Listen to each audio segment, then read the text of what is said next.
Integration by parts. इसका use है अगर आपको इस तरह का कुछ इंटीग्रल निकालना है, एफ एक्स इंटू जी एक्स डी एक्स। जैसे डिफरेंशिएशन में एक प्रोडक्ट रूल था, बिल्कुल उसी तरह से आप इसको कह सकते हो, ये आपका इंटीग्रेशन का प्रोडक्ट रूल है। फॉर्मूला ये है, एफ एक्स को बाहर निकाल लिया, f x into integral of g x. फिर इसी टर्म को दोबारा से लिख लेना है, means f x into integral of g x. अब एक बार इसको डिफरेंशिएट कर देना है और इस होल एक्सप्रेशन को इंटीग्रेट कर देना है। ठीक है, तो ये डिफरेंशिएशन केवल एफ एक्स का हो रहा है। एक दो बार लिखोगे याद रहेगा। एक बार आप लोग भी चाहो तो पेन पेपर लेके प्रैक्टिस कर लो। How will you write it? F x को बाहर निकाल लिया, इंटीग्रल ऑफ जी एक्स, फिर इसके बाद इसी टर्म को दोबारा से लिख लेना है, means f x into integral of g x. बाहर जो एफ एक्स है इसको डिफरेंशिएट करना है एंड इस एंटायर एक्सप्रेशन को इंटीग्रेट कर देना है और बीच में निगेटिव का साइन है। प्रॉब्लम्स पे चलते हैं, तुरंत ही ये अच्छे समझ में आ जाएगा, ज्यादा कुछ नहीं है, दिस इज इजी। तो एग्जाम्पल नंबर 17, अभी मुझे थोड़ा सा डिस्कशन और करना है। This is integration by parts. ये फर्स्ट पार्ट है, ये सेकेंड पार्ट है। किसको फर्स्ट पार्ट लेना है, किसको सेकेंड पार्ट लेना है, ये आप कुछ एक प्रॉब्लम करोगे खुद ही समझ में आ जाएगा कि किसको हमें फर्स्ट लेना चाहिए, किसको सेकेंड लेना चाहिए। तो एग्जाम्पल 17, हमें एक्स कॉस एक्स को इंटीग्रेट करना है। ओके, एक्स को बोल दिया फर्स्ट एंड कॉस एक्स को बोल दिया सेकेंड। तो क्या हो जाएगा, first into integral of second minus first integral of second differentiation and entire expression का इंटीग्रेशन। तो ये हो जाएगा x, what is the integral of cos x, sin x, minus derivative of x with respect to x कितना हो गया 1, integral of cos x sin x dx, और ये आपका हो गया x sin x minus 1 into sine x is sine x, integral हो जाएगा plus cos x plus constant of integration. ठीक है, प्रॉब्लम समझ में आ गई। अब यहीं पे जरा देखना, x cos x को मैं ऐसे भी लिख सकता था cos x into x, right. अगर मैं इसको फर्स्ट लेता, इसको सेकेंड लेता तो क्या होता है ना। This is very important in problems में कि जब भी आपको प्रोडक्ट दिखे किसको फर्स्ट लेना है, किसको सेकेंड लेना है। अगर मैं cos x को फर्स्ट ले लेता एंड x को सेकेंड ले लेता तो क्या होता, cos x into integral of x dx minus derivative of cos x into integral of x।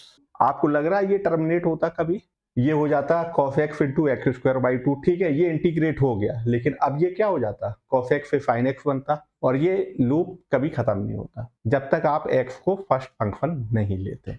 Idea यही है रफली कि फर्स्ट फंक्शन हम उसको लेंगे जिससे आपकी ये प्रोसेस जो है जल्दी से टर्मिनेट हो जाए। ये आपके सोचने के लिए, नॉट नेसेसरली ये बुक में आपको कहीं मिले।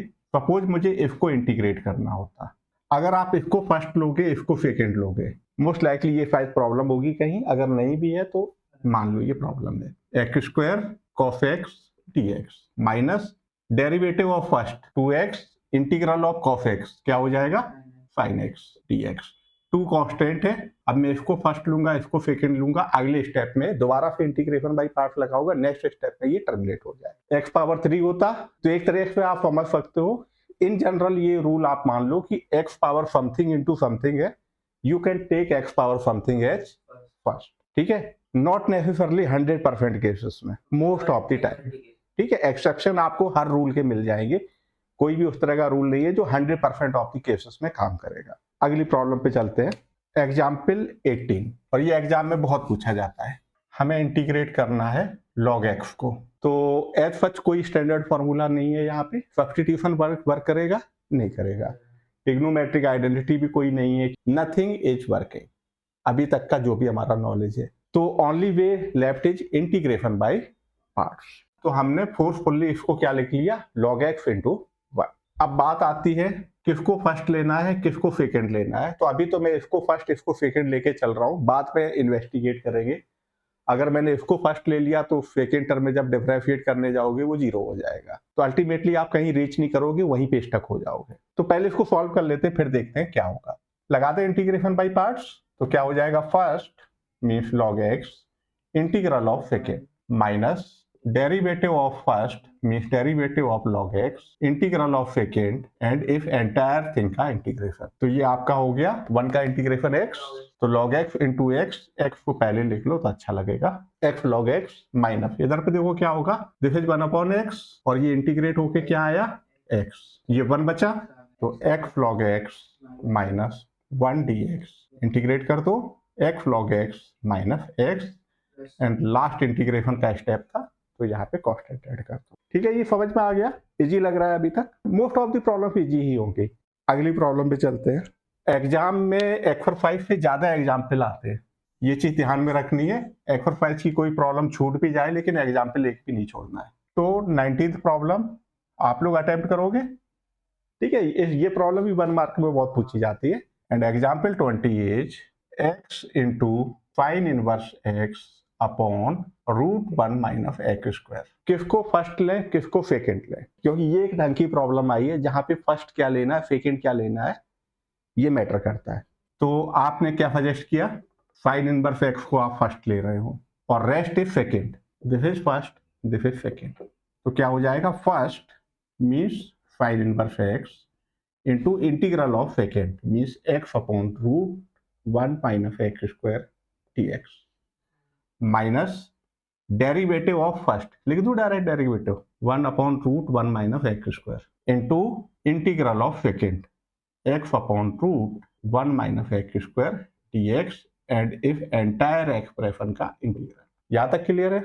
बताओ जरा ये इंटीग्रल कितना आएगा, अलग से निकाल लेते हैं, x upon √1 minus x square, कैसे निकालोगे, 1 माइनस x स्क्वायर को t लिया तो minus 2x dx equal to dt means x dx equal to -1/2 dt, तो ये हो जाएगा -1/2 1 अपॉन √t, करेक्ट, और 1 अपॉन √t का इंटीग्रेशन होगा 2√t, तो -1/2 इंटू 2√t, 2 कैंसिल हो जाएगा, -√t आया एंड t की वैल्यू वापस पुट कर दो 1 माइनस x स्क्वायर, तो ये हो गया sign inverse x into minus में आया है ना, माइनस ये लिख लिया √1 minus x square minus 1 upon √1 minus x square, और ये इंटीग्रेशन से भी इंटीग्रेशन है राइट, माइनस तो ये इसको प्लस कर देगा √1 माइनस x स्क्वायर dx, ये कैंसिल हो जाएगा 1 बचा, minus sine inverse x into √1 minus x square plus 1 का इंटीग्रेशन x, और लास्ट स्टेप है तो कांस्टेंट ऑफ इंटीग्रेशन और ऐड कर देना है। ज्यादा बड़ा नहीं था लेकिन टोटल 3 टर्म्स थे एक्सप्रेशन में, किसको फर्स्ट लेना है किसको सेकेंड लेना है, was not so easy. Let's try something else. In problems को जितने तरीके से आपको लग रहा है कि हम अटेम्प्ट कर सकते हैं, ट्राई डूइंग दैट, या तो सॉल्व हो जाएगी या फिर सॉल्व नहीं होगी। सॉल्व हो जाएगी तो आपको एक नया सॉल्यूशन मिल जाएगा, और सॉल्व नहीं हुई तो आपको कुछ पता चल जाएगा कि this is something which does not work. ठीक है, तो either way you will learn something. Integration by parts के अलावा अब ये भी है, हम लोग इमोशन में इतने ज्यादा आगे निकल गए कि नहीं इंटीग्रेशन बाई पार्ट्स से ही करना है, there was an easier method. तो ऐसा भी नहीं कि there is always one way, sine inverse x को क्या ले लिया t, तो 1 upon √1 minus x square dx क्या हो जाएगा dt, तो ये इंटीग्रल i हमारा क्या हो गया, x का मतलब हो गया साइन t इंटू टी, और ये अभी अभी कर चुके हैं, x cos x x sin x को किया था, ये इंटीग्रेशन बाई पार्ट से तुरंत हो जाएगा। इंटीग्रेशन बाई पार्ट यहाँ भी लगेगा बट दिस इज इजियर, तो t into sine t dt, this is first and this is second.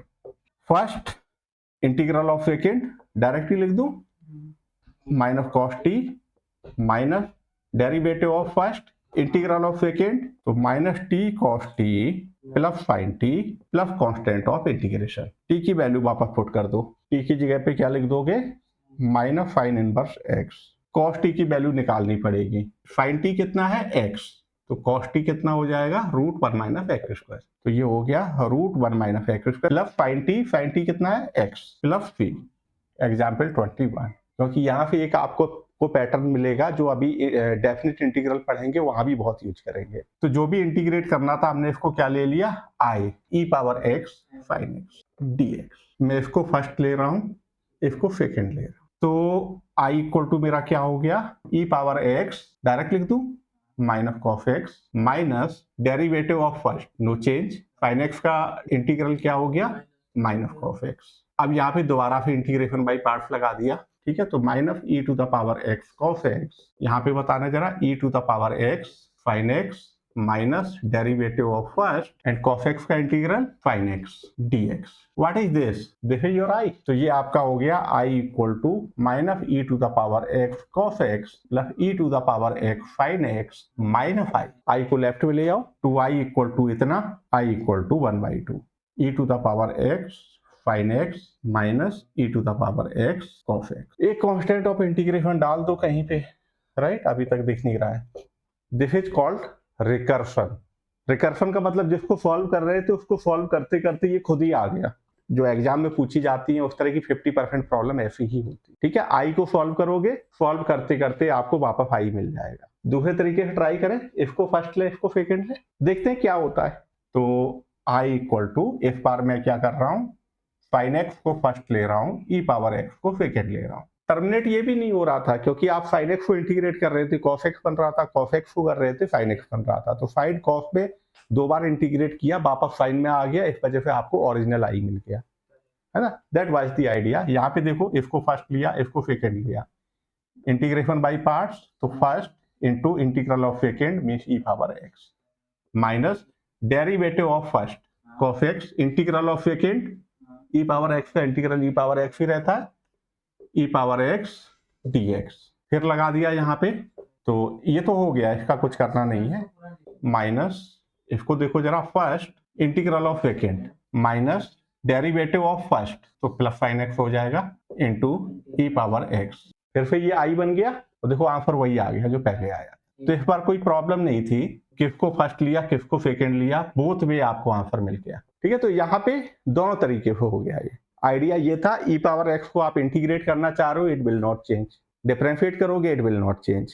और अगर साइन एक्स को डिफरेंशिएट कर रहे हो, एक बार कॉस बनेगा, कॉस को डिफरेंशिएट करोगे फिर से साइन बन जाएगा। ऐसे इंटीग्रेट कर रहे हो तो कॉस को करोगे साइन बन जाएगा, साइन को करोगे कॉस बन जाएगा। तो दो स्टेप के बाद रिकर्सिवली आपको आई वापस मिल जाएगा।